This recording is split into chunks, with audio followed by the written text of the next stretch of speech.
I'm just having my glass of water to get me ready.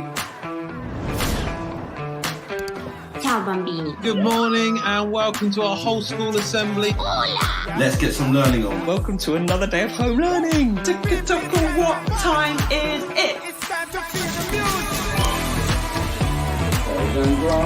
So we're going to work out the volume of this spring roll. And they're all over the floor. I consist of 95% water. We learn grammar through the coolest tool, music. Super cool. Godt arbejde i dag, elever. I just need to keep up. I'm so proud of you. Well done.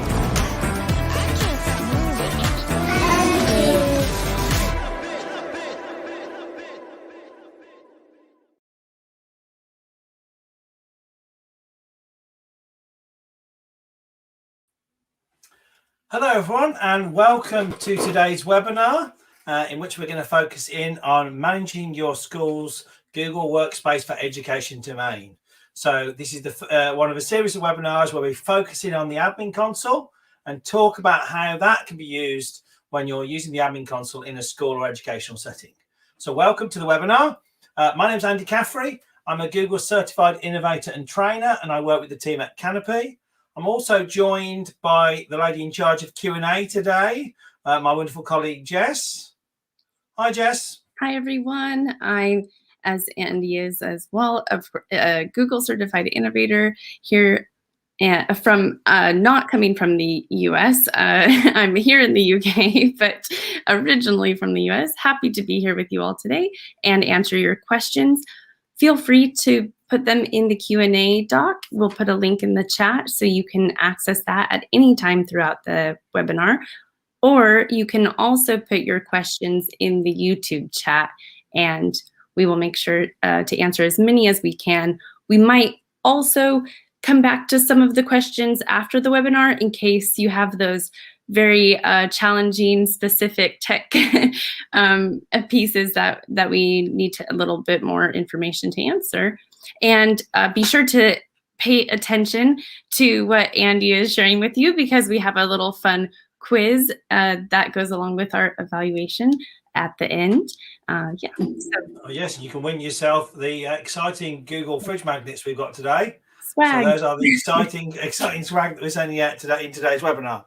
Okay, so thanks for joining us, Jess. And Jess is going to be coming back on again at the end of each section to take me through some of the questions that have been asked. So what we're going to do today is focusing on 4 areas. So this webinar is split into 4 separate sections. In the first section, we're going to talk about users and user management. So getting users into the system, adding new users and how we manage those. Then we're going to talk about the apps and the way in which the admin console can control, turn on and off, and change settings for some of the key Google Workspace products. That's in the second section. In the third section, we're going to talk about how the admin console manages the Chrome browser and Chrome devices. And in the last section, we're going to focus on reporting and how we can find out about the metrics and the usage of Google Workspace. So 4 sort of separate sections that we're going to go through in today's webinar. And as Jess said, we're running alongside a Q&A document. The link is there on the screen, bit.ly/adminqa. So drop your questions in there. And at the end of each section, we'll go and take relevant questions from the doc. Okay, so let's get started. And before we do, a couple of big disclaimers up front. We're going to be using the admin console today and talking about the admin console. Some of you hopefully have already got access to admin console, or maybe you're watching today's webinar because you'd like access. Maybe you're a teacher or working in school and you'd like access and want to know a bit more about what is it the admin console in Google Workspace can do. So we're going to be focusing on that area of the tools. The admin console has huge power. And to quote Stan Lee, with great power also comes great responsibility. We have to be very careful of the changes we're making in the admin console because they affect all of our users sometimes and they're instant and live. So if you are watching today and you've got your admin console open and you start making changes, that's going to affect the users inside your school, inside your domain. You're currently signed on and using the tools. So we're always mindful of the changes that we're making when we're using the admin console. And we'll talk a bit later on about how you can make changes to smaller groups and maybe carry out little tests before you make bigger changes. And secondly, make sure you are consulting and communicating. In the best schools using Google Workspace, that admin console really is a collaboration often between the IT specialists and the teaching and learning staff to decide how best to configure that setup so that the teaching and learning can make the best of the tools that Google provide for teaching and learning, and that the IT staff understand the effects of turning things on and off and take through to make sensible decisions based on the school, the age of the students, and other considerations. So we always think that the best use case scenarios are when that communication happens between those two sort of sides of the console. Okay, so let's get started with our first section. We're going to start by talking about users and user management in the admin console.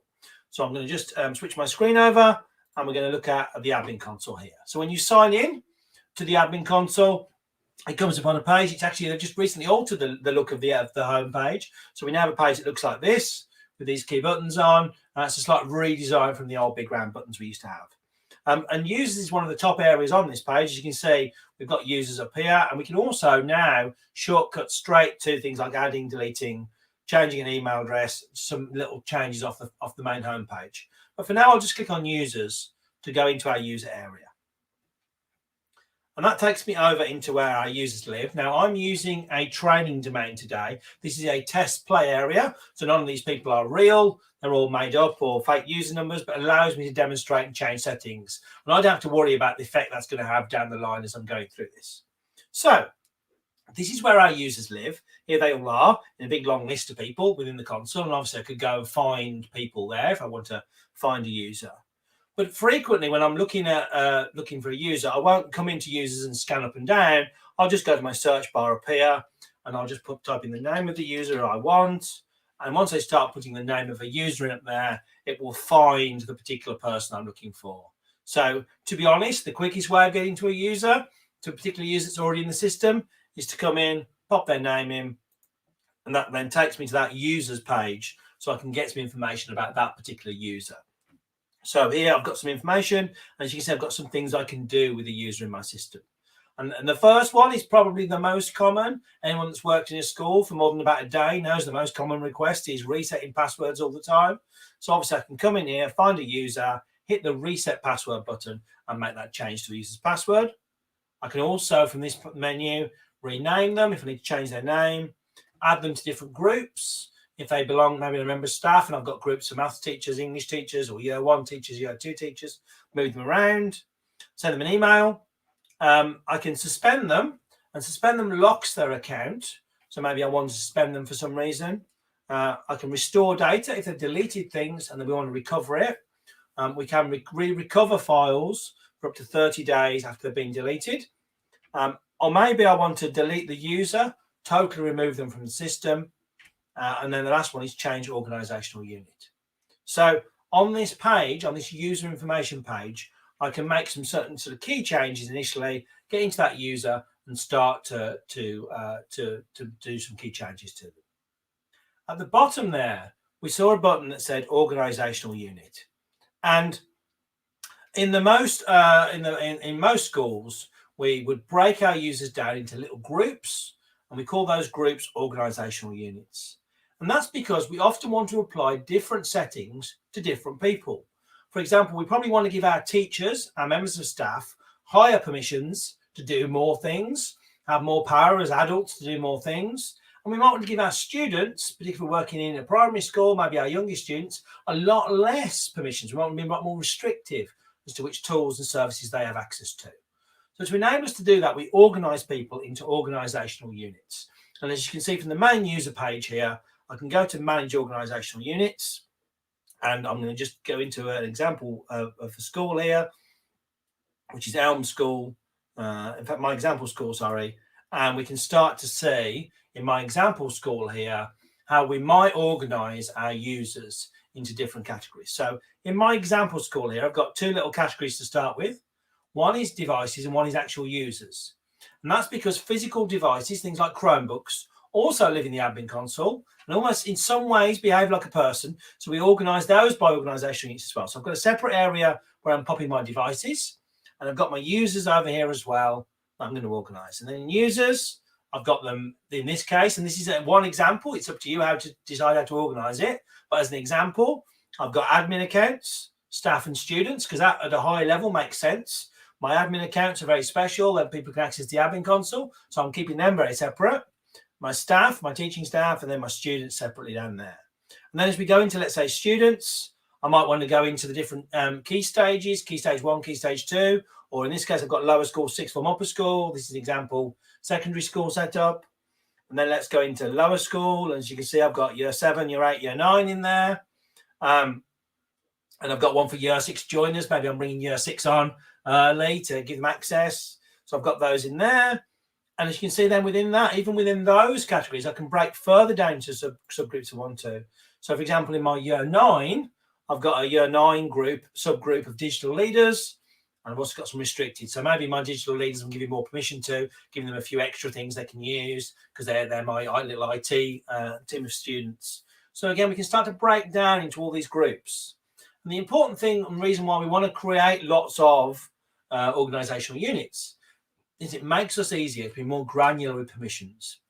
So if a teacher comes to me and says, my year 9s, can we give year 9 access to, let's say, Google Earth projects because they're going to do projects on Google Earth, I can go in, I can filter down to the year 9 level and I can turn that setting on. Or if I want it for all of lower school, I can turn it on there. And one key thing I would mention is that why some people say to me sometimes, why have this sort of lower school, upper school, sixth form, or in some schools, key stage 1, 2, 3, 4, whatever you might have in school. And that's because we can also move organizational units. And so at the end of this year, I can take my year 9 organizational unit here. And as you can see, there's a button at the end here which says move organizational unit. So I can move my year 9s into the upper school, pop them in there. And then at that point, I'll probably rename them year 10 because next year they'll be year 10 and it will move all my students up. But then any permissions I've got set for upper school, maybe we allow, this is an example, I'm not saying it's necessarily right, but let's imagine I allow upper school to use Google Chat and I don't allow Key Stage 3 to use Google Chat. Well, as soon as I move all those students and I move their organizational unit, I don't have to remember what permissions I set for year 10. As soon as I move the OU into that upper school, all the permissions will kick in again. So it just makes it easier at year end to have the key stages and then the year groups and move the year groups around as you need. So those are, that's just an example. And there are lots of different ways of doing that. I'm sure even on this webinar, there are people that would do things one way or the other. So, but those are some examples of ways we can organize our users over on the organizational unit side. Coming back then onto this first page, or into our users page, all the way back through there. There are some other things we might want to be aware about, and that is the admin status of users. So most users won't be administrators. Most users will be your standard users in the system using that. But if we open up a user, I'm going to just go for this first one. On a user page, further down here, we have admin roles and privileges. And we have the ability to make someone a higher level admin on this page. And just to give us an understanding of that, there are different types of admin available in the system. And we can also, if we want to, create our own admin roles as well. So at the very top end, we have something called super admin. And super admin are those people who can control everything in the admin console. And so as a school, when you first create your Google account, there's going to be someone who's created as a super admin. And as a real rule, you should have at least 2 super admin accounts in your domain, a minimum 2. And I would recommend good practice really is at least 3.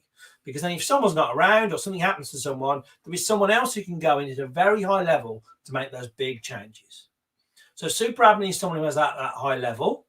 Below that, we might have people who've got more restricted rights. Maybe we don't want to give super admin permissions to lots of people, so we can give them some of the power of admin, give them some access to the admin console to do specific things. And a really good example of that is something like a user management admin. And our user management admin people, they can change users, but maybe only in one area. And a good example would be if you're working in a secondary school, giving perhaps maybe someone like your IT teachers, your computer science teachers, the ability to change student passwords. So we're going to give them user management admin so they can do that. But maybe, I'll just come in and show you how that works, maybe only on the student organisational unit. So they can't go changing staff passwords, but they can go and just change student passwords. And by doing that, by being more granular with our admin controls, as we're using the admin console, we can then start to think about what requests are coming back into the IT staff. If we can get more teachers changing passwords, less students end up knocking the door of IT asking, can you fix my password? I forgot my password. Can you sort that out for me?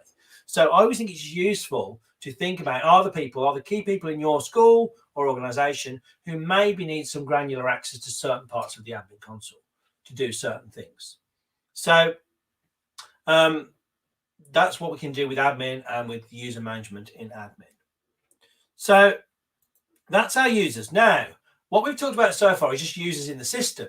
What about when we want to get a new user in? That's great if they're in. What about getting users into the system? Well, there's lots of different ways we can put users in when we want to add users to our organisational units. And the first one is just by going in here, pressing add new user, and it brings me up a box with some questions in to fill in for the new user. So this is manually adding just a single user. It may be there's a student suddenly arrived at your school, middle of the term, needs to be on quickly because they've got a lesson next and they need to use the computer. So you may be going to manually put them in. So the minimum information we need to create a user in Google Workspace are the things with the stars. So we need a first name, we need a last name, and we need what their email is going to be, whether that's the name or a code or a number or the UPN, whatever you use. And we need to decide where they're going to live, what organisational unit they're going to sit in. And that's it. That's the minimum level. At that point, we can create a user. There's lots of other things we can put in down this page, like other email addresses, phone numbers, and all sorts of other things. But those are all optional pieces of information.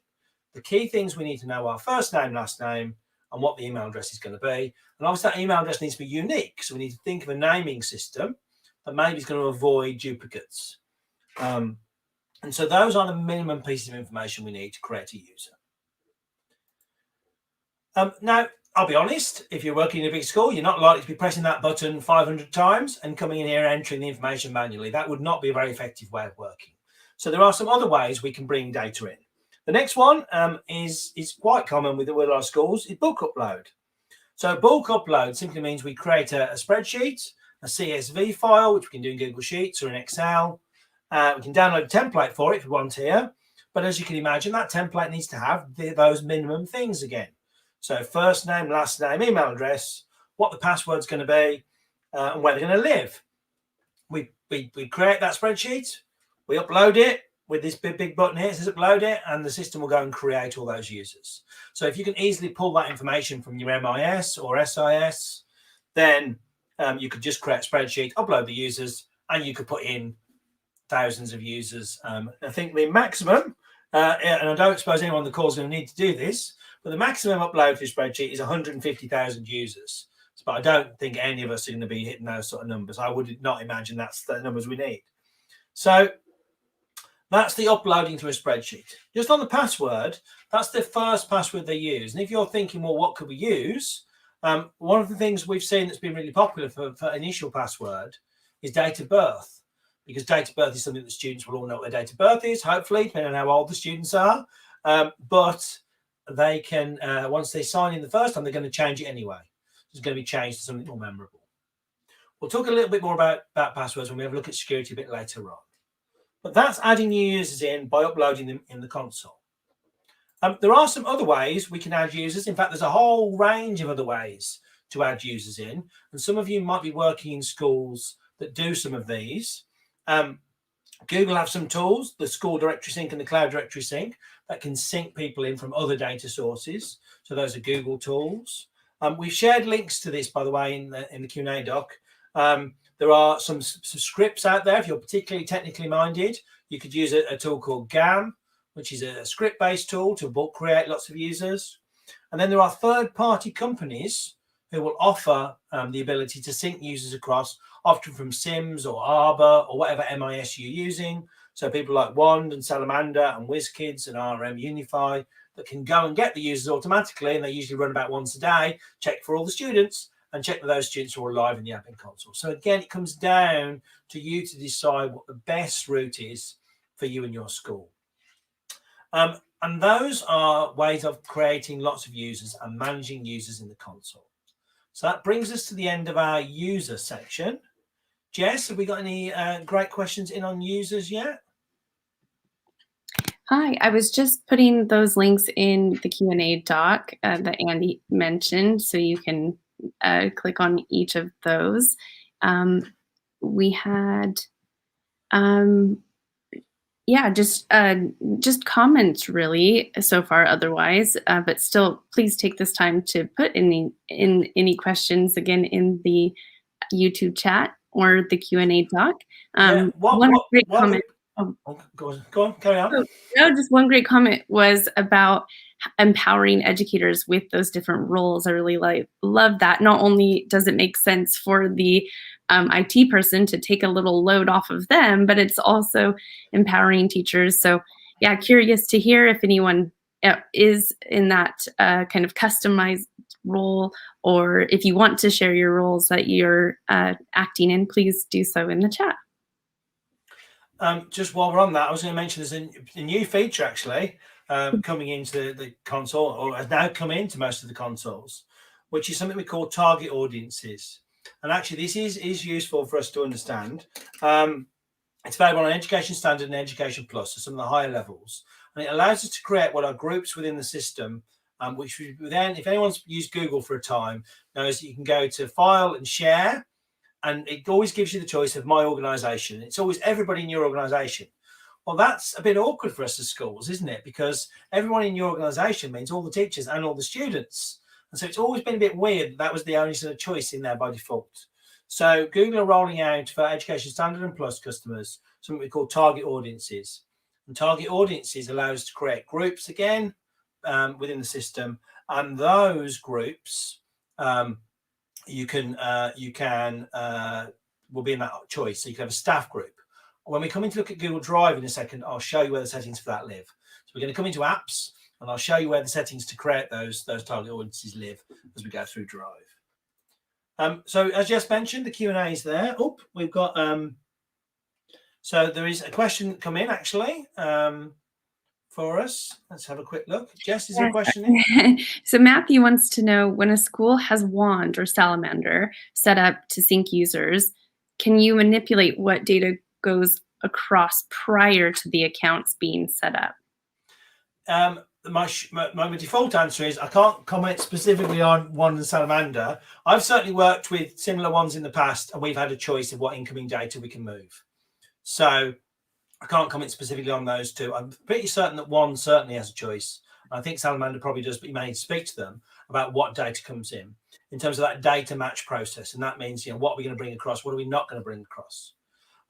Certainly in one of the schools I worked in recently with Salamander, we were bringing a lot more data across than just the usernames. So for example, we were taking with Salamander, we were taking the student timetables from Sims and bringing those into Google Calendar. And you might think, well, what's the point of that? We also got rid of in that school all the student planners, because we used to spend a really, really large amount of money on these glossy little planners that students walked around with. And yet we also had a Chromebook program. And so by bringing the timetables across, we were like, if you want to know what lessons you've got, go on Google Calendar. It will show you lessons. And so Salamander could bring that sort of data as well. So the sync tools often offer a much broader range of syncing, not just a username and a first name and a password. They often will offer a lot more data. But you can manipulate data. What I would say is, if you've got the sync tool running from Wand or Salamander or RM or WizKids, leave that tool to do the user management. Don't play around too much with the users, because when the thing runs at midnight, it'll reset. If it sees a user that's different, it'll put them back to how they were. So it's important then to go back to the source of truth, which is your MIS or SIS, your SIMS or ARBA, and make that correct. That's great. Thank you, Andy. And I'll copy across questions as well, so they can live on in the Q&A doc, and people can refer back to them later too. Great stuff. So, apps. So our admin console gives us obviously the ability to have users who sign into Google Workspace, but then we also have the ability to control all the Google apps. So let's get into that area. So I'll come back to the home page of my admin console. And at this point, it's asking me to sign in again. And this will happen a lot if anyone who uses admin console knows, you get the sign-in box a lot, which is rare, because in Google, when we're using the other tools, we rarely ever have to sign in more than once. But as you can imagine, because the admin console is more sensitive, then It asks you to sign in. If I get the right password in there. That's the right password, I think. It asks me to sign in every so often. So if you are using the admin console frequently, you'll be used to having to go through password sign in a few times. So here we are back on our home page of the admin console. And now we're going to talk about apps. When we come down to the apps, it gives me two choices. Well, two big choices that I want to talk about at this point. So the Google Workspace services, and these are the core services that come as part of the Google Workspace offer to schools. And then there are additional Google services. There's other things that Google make aren't necessarily part of core service, but you might need to turn on or off depending on your use case scenario. Let's start with the core services. So in here, we have the core services that schools would use. And here they all are, sitting on this list here. And at a very high level, the very first obvious thing is the ability to turn them on and off. So maybe you're working in a school, maybe you're not using Gmail because you're using Outlook or some other mail tool. That's fine. You could turn on all the other Google tools, and we could just, at a very high level, say, you know what, for everyone in our school, we'll just turn Gmail off. So the one big decision, I suppose, first is, are we going to turn things on and off? But also with a lot of these tools, we've got the ability to be a lot more granular and go in and start to set some of the permissions and set some of the features. You'll also notice on the left-hand side here, whenever we see this organizational unit bar on the left-hand side, that means we can also do this at an organizational unit level. So maybe I'm going to turn Gmail off for students, but on for teachers. So I could start to vary it by organizational unit. Always set things at the highest level you can. We don't want to be turning everything on at each level. So we set things at the highest level. So if we're going to give all teachers Gmail, we come down the left-hand side here. We'd find in my example school here and my users, sorry, that's a bit small on the left-hand side. We'd find the staff OU and we turn it on at that point. And that would then do all the little subgroups within that. Okay, so let's look at what we've got on the right. Often when I go to this page now, people say, what's assignments? I've not seen that before. Assignments is effectively Google Classroom, but the ability to embed that inside other products. And so some schools use things like Blackboard and Canvas and Moodle and lots of other third tools as part of their offering to students. And assignments is, if you like, taking the power of Google Classroom and embedding it into that third-party tool like Moodle. So again, you're using that a third-party tool, but you want to really have the features of Classroom, have a look at assignments. I'm not going to go into much detail about it today, but that's what it is, because it often people go, what is that? And then below that, we've got a lot of ones you're probably quite common with. And we'll start with Google Calendar. So Google Calendar, obviously, is the calendar tool. What I would say is when we're first working with a school in terms of settings on calendar, the ones to think about are how are we going to set permissions on calendars? And so you see here under sharing settings, we can click into this and we have some options for who can see sharing. So internal sharing options, no sharing is what we've got set at the moment. So that means by default, the calendars in my school here are not shared with each other. They're all kept private unless an individual user shares them. And that might be what you want. It's more common in the world of business to have, in companies, to have their company calendars shared with each other so they can all look up each other's work. But thinking about a school, we don't want a student looking up a teacher's calendar. So that's why often at the very high level, we set to no sharing. But you could then come down in the OUs. So maybe I could go to the staff organizational unit here and I could make sharing possible between staff. And that means all staff could view each other's calendars. And coming back to that question earlier, if I'm running a sync tool, that means all staff could see each other's timetables as well, because the timetables will be in there. So there are some benefits, again, of thinking about could we use some of these settings differently with different OUs? And that's an example of that from Calendar. I'm not going to go into every tool and every setting. I'm just going to pick up some of the big ones we get questions about when it comes to schools. Classroom. Probably one of the key products, if you're using Google Workspace for education, is Google Classroom. And so there are some key settings on there. Okay. So in Classroom, our big settings. The first one is teacher permissions. Who can create classes? And mine is set to all pending and verified teachers. Now, just to explain that, when a teacher or a user first goes to Google Classroom, it says to them, are you a teacher or are you a student? And you have to manually pick teacher or student. If you pick teacher, you go into a group that's called pending teachers. So it says at the top here, users who claim to be teachers during setup are added to this group. as pending teachers. And as you can see, I've got my domain set so that anyone in that pending teacher group can create classes in Google Classroom. So effectively, my teachers are self-identifying themselves when they first go to Google Classroom. And if they pick teacher, I take the word for it, they can make classes. Now, some people will say, well, that's a bit of a risk because a student could go there, they could pick teacher, and then you let them make classes. Well, we would. To be fair, most students only get the choice once, so most students pick student. But I could change that to verified teachers only. If I was concerned about that, I could switch it up, make it more secure, change it to verified teachers only. But then I'm going to have to go in and verify all the teachers manually. So I'm then going to have to, as an admin person, take on the role of verifying teachers into Classroom. So again, it's your choice. Now, I worked in a very large school, 1,600 students. We left it on pending and verified. I'll be honest, no student ever really pressed the button to make classrooms. It wasn't a big risk. And even if they did, what are they going to do? They're going to be able to make homework for each other and set work to each other. So it isn't a huge risk, but if you are concerned, you can change permission there. Also on this page is the Guardian access. So parents cannot log into Google Classroom. Okay, only students and people with accounts inside your domain can log into Classroom. But there is an option in Google Classroom to send email summaries out to parents. It's something you can do, and if Google Classroom has good traction in your school, you might want to consider it to involve parents in the learning of their students. You can, at a big broad level, turn it on and off here. So if you know that's something you don't want, you can just switch it off and then no one has access to that feature. If it's something you want to use, you can turn it on here. And at that point, you can then look to upload the parent email addresses into the system. So to allow that to take place. But the big button for that is on this general settings page here.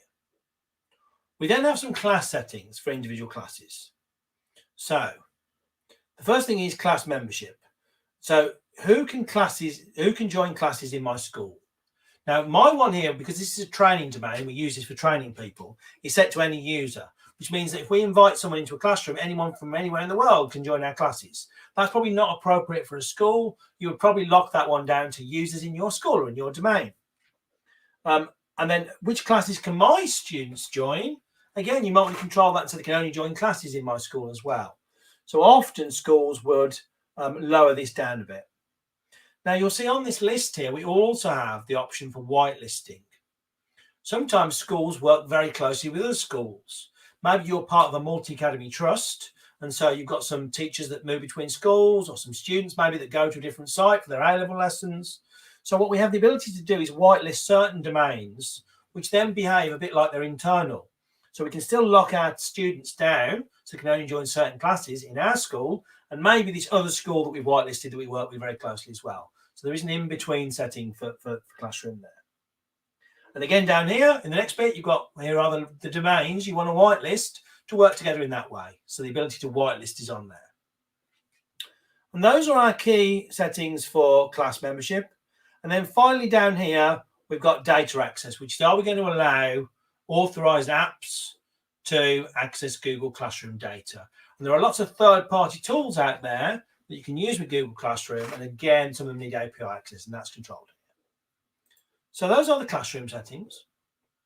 I'm not going to dig into all the settings, as I said, but I'll pick up a couple more that are very relevant. And the next one I want to talk about is Drive and Docs. So in Google Drive and Docs, the big changes we normally have to think about, and you all need to think about as a school, are these sharing settings. And for that, and bear in mind we can do this by organisational unit, are we going to allow people to share outside of the domain? And the most common setting I see is to allow teachers to share outside of the domain. So teachers can share work with other teachers or things they find online that are on Google they can bring in to use in school, because teachers are adults and tend to be more responsible. And a lot of schools, particularly those with younger students, don't allow sharing outside the domain.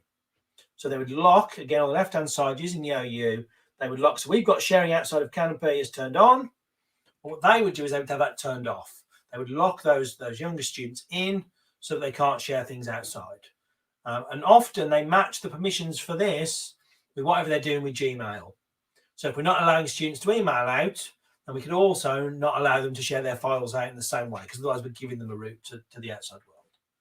So file sharing is in there. We also have the ability to control who can create shared drives. Shared drives are a great way of creating what are network style drives that teams of people use within your organization. So it's a great way, but we don't maybe want 9,000 shared drives. So what you can do is decide maybe only teachers can create shared drives, or maybe you centrally want to control that feature and therefore turn it off for everyone but admin. So again, you can control a little bit the shared drive creation. So within drive settings, that's where those things live. And you can also manage templates on this page. And templates are any sort of default document used. Maybe you have a lesson plan, or maybe you have a default letterhead that everyone needs to use in your school. And this is where you can add domain-wide templates. So we can take that letterhead, pop it in as a Google Doc template so that users can access that from the templates area in Google Docs. So some doc settings there. Just coming through. I'm not going to spend Gmail has a lot of very advanced settings. What I will say is you can really fine tune your Gmail up again to internal only, external only, and all variations in between. And they live within Gmail. Google Chat, which is our chat tool. Google Chat works in a similar way to Gmail in some respects. And what I would say with chat is a lot of people get nervous around chat and think that, oh, it's going to require a lot of supervision. If you're allowing Gmail, which is one-to-one connection between a student and other students, then the fact they do it in chat is pretty much the same thing. They're both audit logged and tracked in the same way in Vault. So what I often say is think about what am I already allowing students to do with Gmail, and would that match for chat? The other thing which we have seen is where schools turn chat on for staff, it can have a bonus effect of reducing the number of group emails sent. Often, if there's not another way of doing it, people will send an email to all staff to ask a really small question. Whereas if we give them other routes like chat, they might go on that route instead. Below that, Google Meet. Google Meet has really come on. I used to just say, there's Google Meet, a video tool. But now, obviously, it's become a key part of what we're doing with schools, particularly as we move to distance learning. So again, there are some settings here that you might choose to set up, to alter, when you're going to use Google Meet with your students.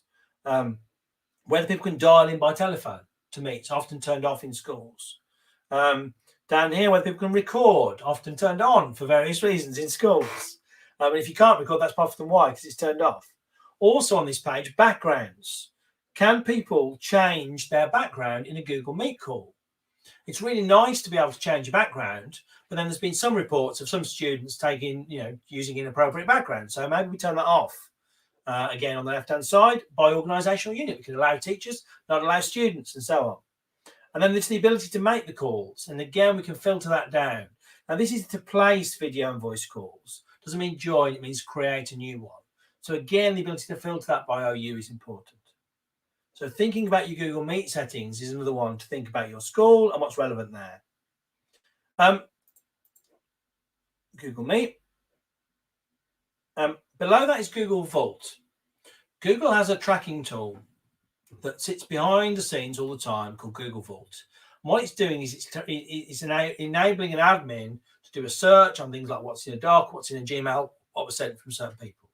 From a safeguarding point of view, it should be turned on for all users for us to be able to track and see. And that's where it will be turned on at that point.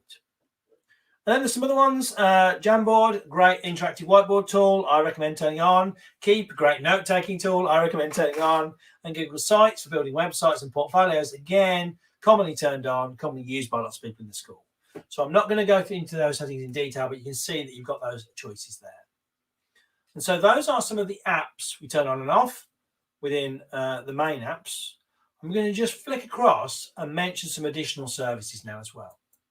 There are a lot of additional services. I want to say it's 51 to about 53, I think, at the moment, off the top of my head, additional services. As a general rule, if an additional service is to do with business or advertising or paid, it's turned off in schools. If it's got some educational benefit, it's sometimes turned on in schools.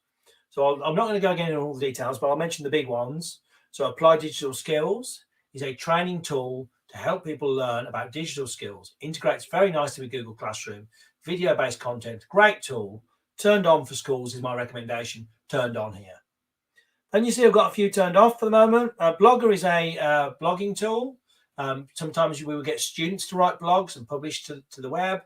Writing for an audience or a purpose is common in English. So again, you might have Blogger turned on. We then go through a whole load of what are almost commercial tools like Campaign Manager and things. So we have these turned off. CS First, very similar to Applied Digital Skills, helps students learn coding. Again, video-based content that teaches them. I've got it turned off usually here, but probably should be turned on as a school. Currents was originally Google Plus. It was a social networking tool. But what you can do if you have it turned on is create like internal, almost intranet type style communities where, for example, teachers can share good practice, or you can use it as a staff bulletin system. And so we do see some good use cases, particularly for staff with Currents. Down below that, a lot of ads things now. So all of these turned off in schools, AdSense, analytics often off. Bookmarks is the ability to save your bookmarks, so often turned on. Google Books is the ability to search a library of books, often turned on. And some Cloud Print tools. Data Studio, really nice tool for pulling data from things like spreadsheets, amalgamating it and creating data reports. Really nice data tool. Again, often turned on for teachers in schools. Google Earth, I'm a geography teacher by trade, so I love Google Earth. Often turned on, along with Maps. And Google My Maps, a variation on Google Maps, allowing you to layer data on top of Google Maps. Then a whole load of ones that probably turned off again. Google Takeout is the ability to remove your data from the school and transfer your own personal data, so not shared drives, but things in your My Drive and your things like your emails and data on you, to somewhere else. Often schools have that turned off, but turn it on at certain key times of the year with levers. So maybe you're at secondary school, you've got year 11. At this time of year 11 are getting ready to leave, thinking about the next steps, going to college. You might turn Takeout on by organisational unit just for year 11, and then say to them, if you go to takeout.google.com, you can get a copy and you download or transfer the files that you own. So it's quite popular to have it on and off at various points. And again, whether you turn it on for teachers is it down to a school debate. Some schools are quite happy with their teachers taking their resources with them. Others don't want that to happen, and so lock them into demand instead. So that's Takeout.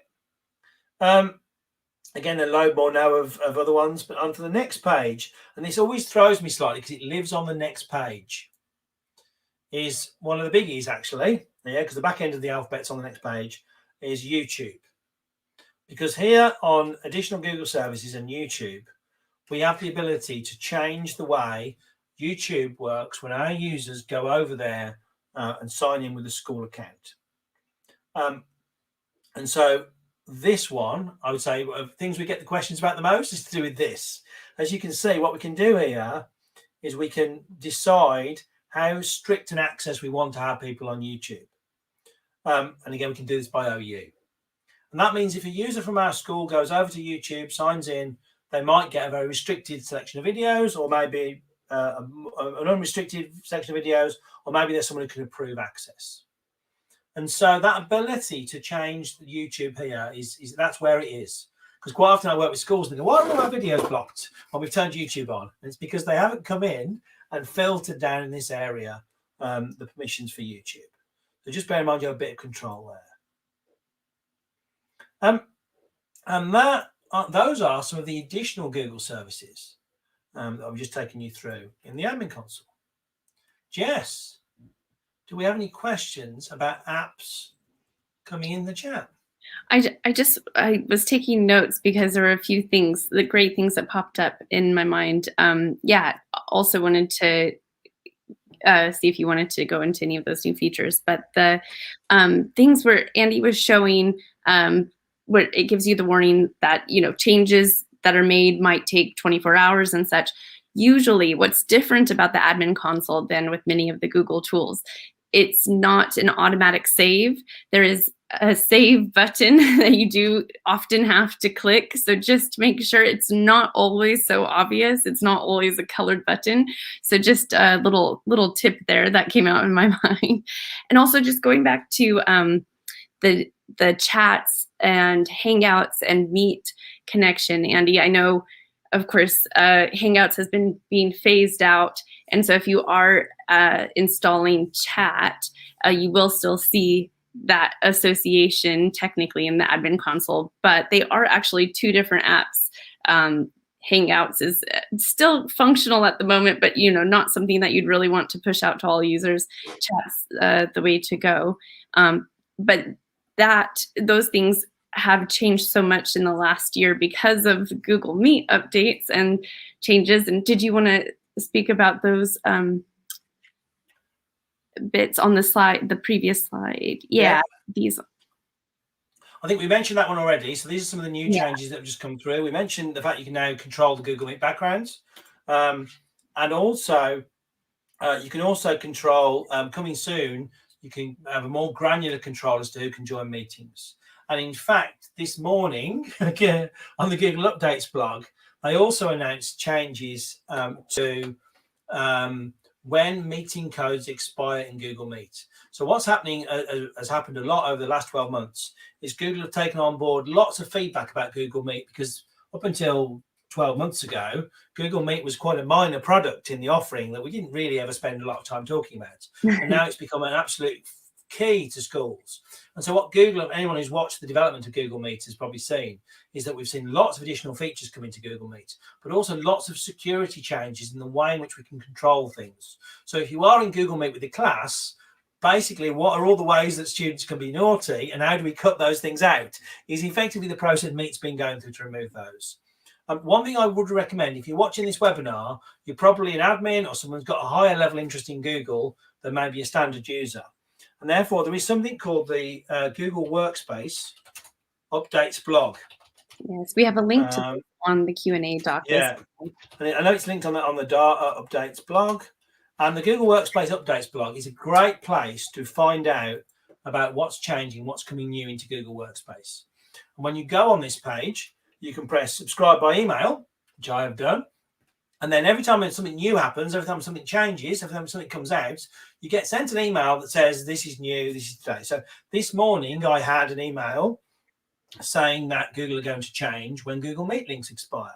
And so, and it then explains, there's this little table here, which is great, that shows me that depending on where my Google Meet link comes from, it's going to expire potentially more quickly. So, for example, down here, for a lot of our users in school, Google Classroom, if your Google Meet link comes from Google Classroom, that meeting code will expire once all users leave the meeting. So no more students going back into Google Meet links, which was an issue. Those will expire. You'll have to have a new code for your next meeting and so on. So just changing the way some of that works is coming through. And again, we see those updates. And that was updated today. And if you want to know, that's going live from the 19th of May. So not quite live yet. It goes live on the 19th of May. And then it takes up to 15 days. It tells you at the bottom of the rollout pace, up to 15 days for feature visibility. That means effectively by the roughly 4th, 5th of June, that should be live across the world on every domain. So watch out for that one coming. But you can see at this point that the updates blog is useful. Yes, we just put a link to that in the chat as well. And please also continue to put your questions in the Q&A doc, and we'll keep popping in with more of those. Thanks, Jess. So we talked about Q&A. So now we're going to talk a little bit about managing the Chrome browser, and that also applies to Chrome and Chrome devices in our admin console. So come back to my console, back to my home page. This time I'm going to go over to devices. I know a lot of people on the call might be using Chromebooks and Chrome devices. And on this page here, this is where I can go to start to manage those, to see those devices. And Chrome devices themselves, Chromebooks and things with Neverware on that you're managing in the console, they live on this page under Chrome devices. And just like we talked about earlier, when we talked about users need to live in organizational units, so do devices. As you can see, I've got two devices here living in my admin console. There they are. And I need to put them somewhere on my left-hand side inside an organizational unit. And just like we can with users, that then allows me to be nice and granular with permissions. If I've got some devices that are staff that want a bit more open, some devices that are students want a bit more locked down, I can start to be granular with my permissions over there. So just like we could with users, we can move our Chrome devices around in the admin console. Now, Going back up the top menu here, just coming back to Chrome, because what we want to focus on is on Chrome management. And our Chrome management comes in at 3 different levels.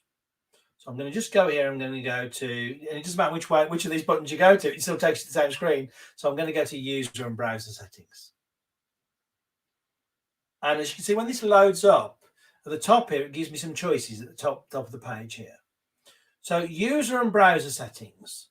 So those are settings which, when I change, will apply to my user wherever they're signed in. So they might be on a Windows device, signed into the Chrome browser, and that's going to start to have an effect on them if I start to change some of those settings. Over on the next, on this, still on the same page, but in this next sort of column at the top here, I've got my device settings.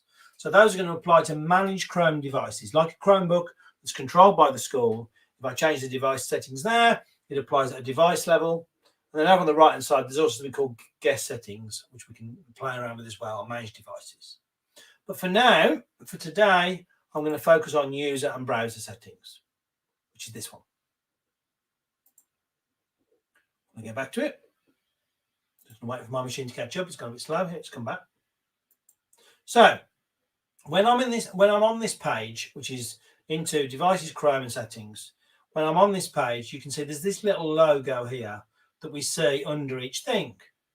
And what these little icons are telling me is what this change is going to affect.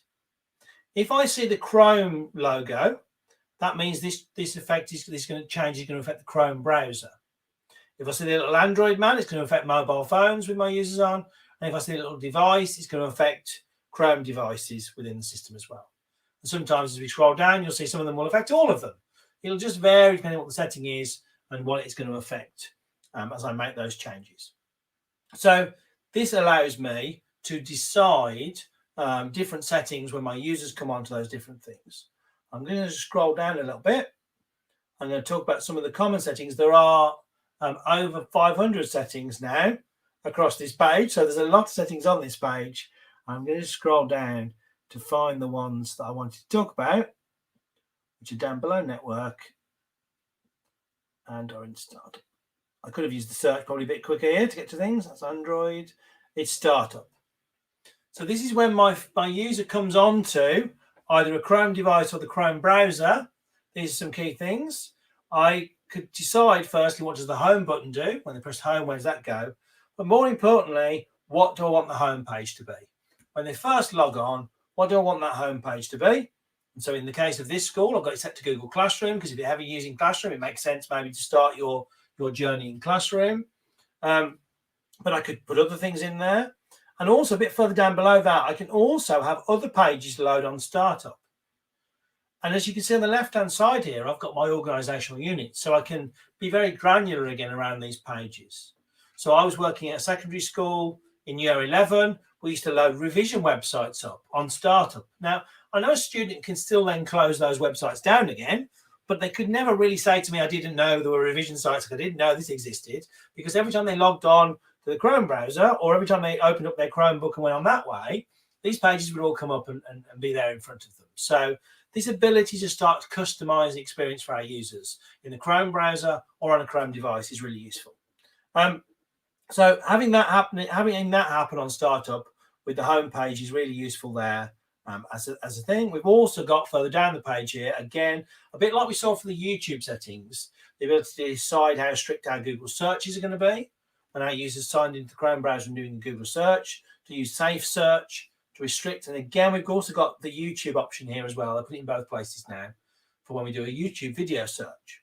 So we've got that piece there on that page. And again, we've got a range of how we handle PDFs, how we handle downloads, what we do with pop-ups. And you could spend a lot of time, whether we want to do a bit of URL blocking, you could spend a lot of time on this page going through these settings and controlling and customizing the settings for your users.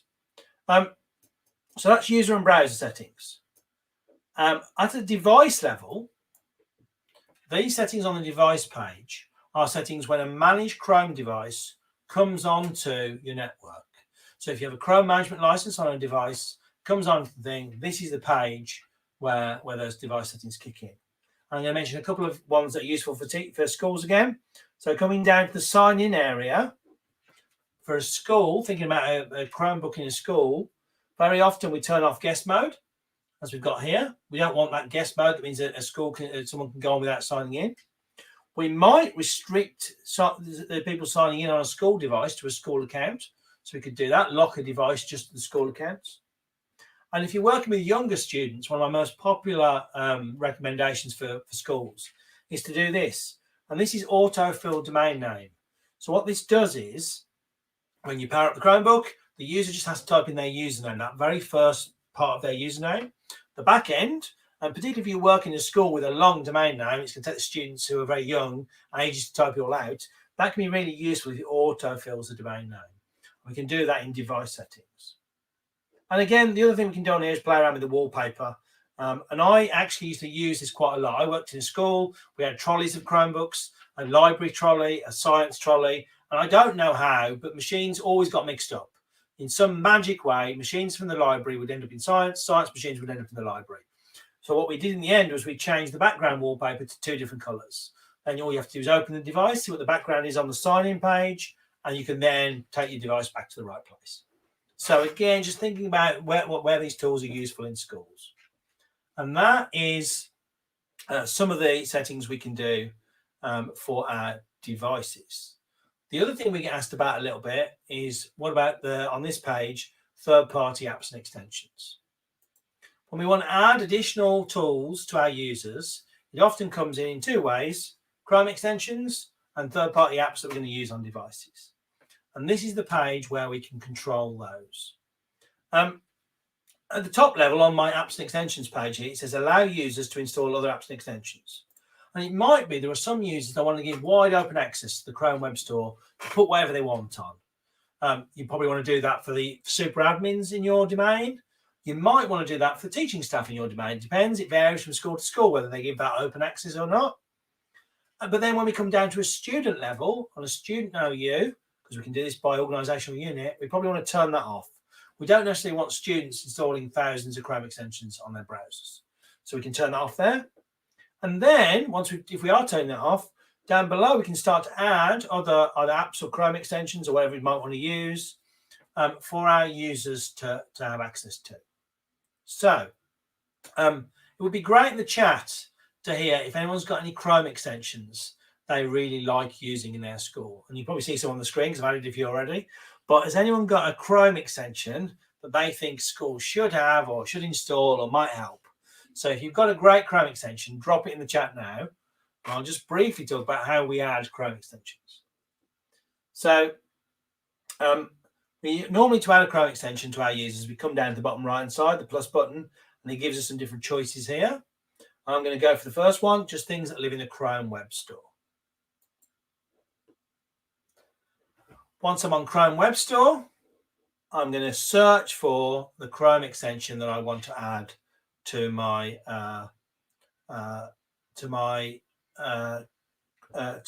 users, to give permission for my users to use. And I'm going to just go for add to Google Classroom. I might have already added this one. I'll have to check. Let's have a quick look. Yeah, let's have a look. I'm only choosing this one because I built it. I haven't added this one. Okay, so this one takes the website you're on and adds it to Google Classroom, shares it to your class. So come to there, add to Google Classroom. If I want to give this to my users, I press the select button at the top, and it's going to then take this here and bring me a screen up where I can decide what I want to do with this. So on this page here, at the moment it's set to allow install.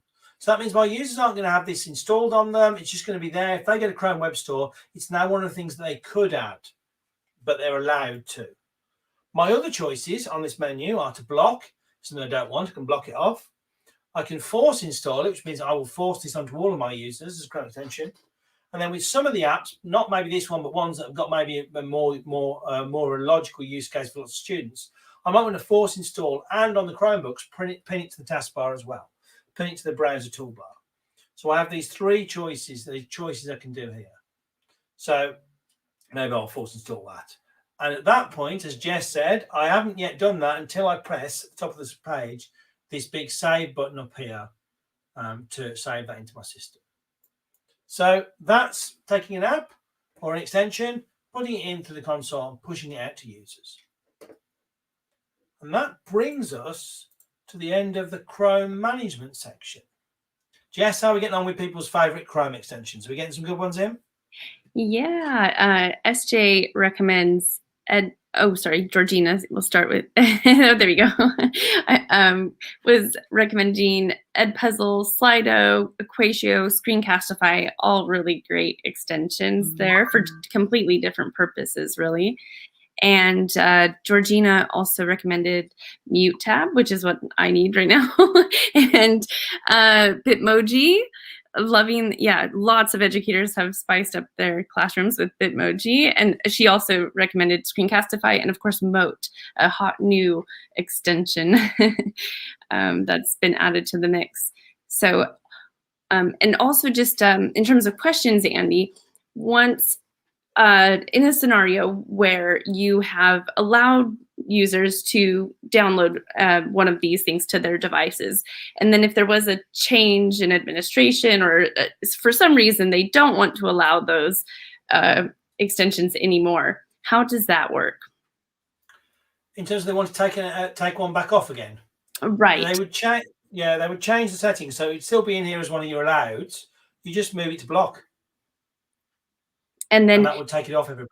And so even if that's on the devices, they won't be able to open that. Yeah, it will remove it once it rolls out. Now, bear in mind, because those changes, depending on the number of devices, can take up to 24 hours to roll out. Yeah. And obviously, if you've got a lot of Chromebooks, then that could take the 24 hours. Yeah, perfect. Just wanted to reiterate that. And just double checking the Q&A doc. I think we're all caught up. But again, please feel free to add more. Oh, and a question just came in. Matthew asked, could we go through the process of autofill domain options via Chromebook settings? Yeah, happy to run through that one again.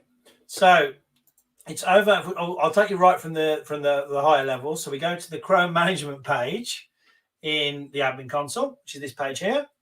And this is a device setting. So we can go to device settings, which is down here, to bring up this page. Now, at this point, we want to check on the left-hand side that we're working with the right organizational unit.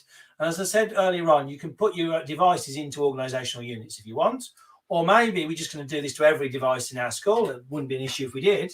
So we're going to do it there at that top level. That's fine. So we're on the device settings. You then need to scroll down a little bit on device settings until you see sign-in settings, which is this bit, and auto-complete domain. Now, just to explain what happens here, we then pop in the domain we want, by the way. So when a user powers up the Chromebook, it'll say, they'll put in their first part of the username, and the in this case, elmschool.org, will be pre-filled in for them. If you leave, now in my Chromebooks, in this example, I've still got any user can sign in. I'm not locking my devices to my domain. So if somebody comes from another school and wants to use one of my Chromebooks, they get to the Elm School bit, they could just overwrite it, and they could just start to overwrite, and that would overwrite. That would allow them to sign in. If I change that to restrict users to a list of users and just restrict it to my domain, then obviously they couldn't then overwrite it. It would be restricted to my domain. So those two can work together or separately. It doesn't matter. But that's where you do autofill domain names. Autofill domain names only work on managed Chromebooks. So if those Chromebooks are in your admin console, living in an organizational unit, those are the ones it works on. Hope that was useful. So that was just talking a little bit about what we're talking about. We're talking about the Chrome settings. I lost my mind there for a moment. Next up, we're going to talk about reporting. So we've now got people using Google Workspace. How do we find out a bit about what's going on? What's the power of reporting have we got? And the first thing to be very clear about is Google are working on this right now. There's a lot more reporting features coming soon at the admin console. But I'll talk about what's live right now. So I'll go back up to the home page. And at this point, I'm going to go to reports, so I can see what data I can see at this point within my console. And you always end up, when you land on this, you end up on the highlights page, and the highlights page just shows you some things about your domain at a very high level. So in this case, how many active accounts I've got, 289. Got nothing suspended, archived, or blocked on my domain at the moment. and the sort of what apps they're using. I don't know what happened on that day there when nobody used anything, but maybe it was Easter Sunday. I wonder if that was Easter Sunday, or the Easter holidays. Anyway, then people using Gmail, what the usage is like on Google Meet, on Google Hangouts, and Classroom. So at a very high level, we get a picture of what's going on in Domain.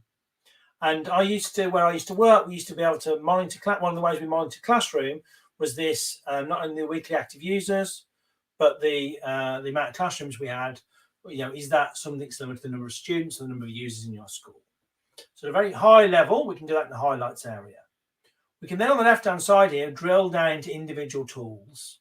So we can drill down into things like Google Classroom and start to see the number of active classes, the number of posts created, to get an idea of some of the activity that's going on at a big level, highlight level, and within that area. Down below that, we also have the audit logs. And the audit logs are about changes that take place within a system. And I find this really useful as an admin, to be able to come down to audit logs and admin. And it basically is telling me here what are the changes that have been made and who made those changes. So I can, for example, see that on May the 10th, Jess came into the console. I'm hoping Jess did this. Came into the console and created a user called Jackie@homeschool.org. So if I'm ever wondering, like, who made that change? Who changed permission to Google Meet, or who turned off Google Earth? If I want to know who that was, I can come into the audit log, and it keeps a record of every change made and who made it. So I find that really useful as a way of seeing what's going on in terms of the different areas. And in terms of feature updates, coming very soon out to all users on Google for Education is a Google Classroom audit log. And so this is about, again, saying, well, who made all these changes? Who moved this student? Who added this student? And so that sort of power that we just saw there for the admin console, that power coming to be able to see those changes in Google Classroom. Google announced this as a new feature coming soon at the event in February, March time. So coming out soon. We don't have a definite date for this yet, but audit logs for all users coming into the admin console. I think this will make a great difference when we're on to that, into looking at what's happening with Classroom on this left-hand side menu. Also, down on this area is the ability to see some of the rules and things that you might have set within your console.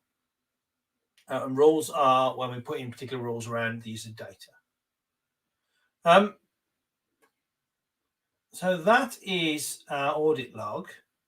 I'm going to just go into Manage Reporting Rules to see, in that area where we can create alerts. And alerts can be useful because what we can do there is we can trigger an email or an alert to you when something certain sort of critical feature happens within your admin console. So you see, for example, there are some pre-built alerts in here already, but maybe when a new let's find one. There's one about admin. So when maybe a new super user is created, which is in here somewhere, is one of the rules. Can't find it right now. But when a new super user is created, we want to get an alert to all the admins in the console. So if someone goes into admin console and creates a new super admin, it tells the existing super admins that's happened. And as you can see, there's a whole variety of ones. I wouldn't say maybe on every password change, I want to receive an email for every user in my domain. I would get spammed beyond belief with that. That's why that one's off. But you can set yourself email alerts for activity that's going on. So if you've got multiple people using the admin console, you want to get a bit of an overview, alerts can be another great way. And they live within reports and then down to the alert section to create those rules.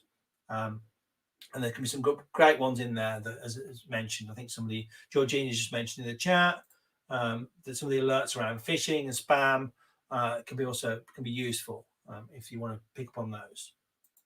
So that's within the reporting section of the admin console. I'm also going to, while we're in this section, have a little mention about security. So here in the security area of the console, we can decide on some of the rules and also some of the password rules and how secure we want to be with the data inside out, or with access to Google Workspace. And if we go to, let's say, password management here, you can see on the left-hand side, this is by organisational unit. And that means that if we're using a school, we can be incredibly secure with some users and maybe a lot less secure with others. You might say, why do you want to be less secure? I'm thinking about here students in year 1, year 2, students in reception. They're not going to have a student who's in reception or year 1 in a UK school. He's not going to have a high level of sensitive data in their Google Drive. In fact, they're probably going to have very little in their Google Drive. And therefore, we might want to have a much simpler password structure, much simpler rules for them, which we can do again by organisational unit on the left-hand side here. At the same time, if we've got a teacher, maybe a teacher who's responsible for child protection and has got very sensitive documents in their Google Drive, maybe you want to put their security the opposite way, crank their security right up to the highest levels. So we can do that because we have organisational units on the left and then the password settings here on the right, deciding what we want to use. Are we going to let people reuse passwords? And then back on the page before that, also, do we want to go towards two-factor authentication or two-step verification? And again, as you can see, we can deal with that here, and again, deal with it by organisational unit. And this is about someone not only signing in with a password, but then requiring either a text message, or they can use the Google Authenticator app, or sometimes a key, a USB key. So we could make an account very, very secure, or we could make it very, very open. And again, it's coming down to you to decide what's relevant. But the key thing I want you to understand is we can be very granular in this. We can make it secure or less secure as appropriate to your users. And so all of those settings live within security. We're heading towards the end of the session now. Jess, anything else popped up in the questions? Not anything right now. Yeah, I think you've already shared some of those bits about why we need that safeguarding. And I'm excited to see some of the features and data reporting coming, especially to Google Classroom. I'm excited to see that coming out, that new tab. And yeah, did you want to share some of the other helpful resources that we have for the educators? That much of them are linked on the doc, by the way, as well as if you scroll down our Q&A doc, there are a ton, I think about 40 questions from previous webinars when we did the same thing before. So I imagine a lot of questions have already been answered that way too. Great, thanks, Jess. Yeah, some of the links to it might be useful. Some of the useful resources. If you're brand new to Google and you're still at that point where you're setting up your domain, there is something called the Quick Start Guide. It lives at goo.gle/quick start, and that helps you get set up. I imagine most people watching possibly beyond that stage. Still a very useful resource for me to highlight. We mentioned earlier, I think the Workspace Updates blog is a crucial thing to subscribe to know what the changes are. And we talked about that earlier. So if you've not gone there already, get yourself on that. This is one of a series of webinars. And some of the other webinars, we dig into some of these features in a bit more detail. This webinar we've done today is very much an overview for people who are new to Admin Console. But we do some where we dig into device settings in a lot more detail. We also do one where we dig into some of the reasons why you might want to have the Chrome Enterprise upgrade. And all of these different webinars that we do are available on the website at bit.ly/GFE UK events. So don't forget, you can sign up for those webinars or watch previous ones we've already done back on the YouTube. As mentioned, I'm sure some people watching today might want to win one of these amazing Google for Education or Google fridge magnets. And to do that, you need to fill our evaluation. This is always a good way of getting people's evaluation forms, isn't it? To do that, you need to fill our evaluation form in at bit.ly/eval-admin. We put the link in the chat for you. There's 3 fairly simple questions that I think I've answered during the webinar today. Yes, yep. And also just the general feedback. Yeah, it's a really quick form. So, and if you were paying attention, the questions will be easy. And we're going to pick some people who fill that in, not necessarily everybody, but pick some people who fill that in and send them a fridge magnet in the post. Yeah. Oh, and Jamie just asked a question. Can we set up an alert for email reports? For instance, a failed email did not arrive to a user. That's a good question, and I'm going to go in and have a quick look. And there's one that I'm going to be very honest, I don't know the answer off the top of my head, but you can create customized reports, customized alerts to go out. The The question is whether that's an alert that you can create. So I am doing this live, and the answer might be yes or no at this point, but I'm going in to have a look. Yeah, we can always answer it later in the Q&A doc too. I've copied it over, Jamie, for that. I'm going to just see whether there's a default. I don't think there's a default one for it. I'm going to check that first. And then if there's not, see whether we can build one. Where is it gone to? And yes, please feel free to ask any other questions while we are wrapping things up. And take time to fill out your quiz evals as well.